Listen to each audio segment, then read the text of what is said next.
Welcome to EDU World Space.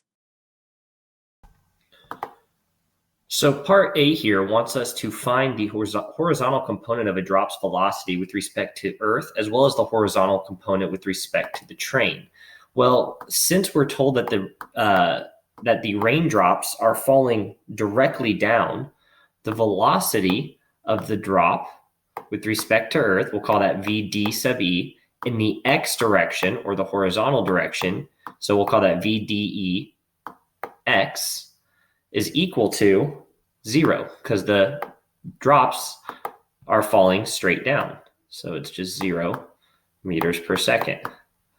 So that's part of our answer for A. And now it wants us to find the velocity of the drops relative to the train, again, in the horizontal direction. So that's actually in the X direction. So we'll call that VD for drops relative to the train in X direction.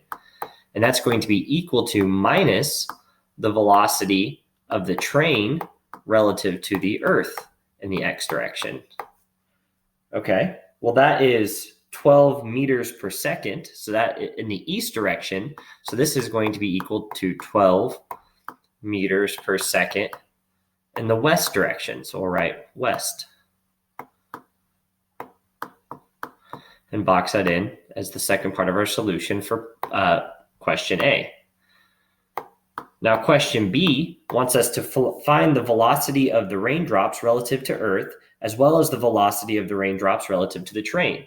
So the velocity of the drops relative to Earth is going to be equal to the velocity of the train relative to Earth divided by the tangent of the angle at which the train is traveling, which is 30 degrees.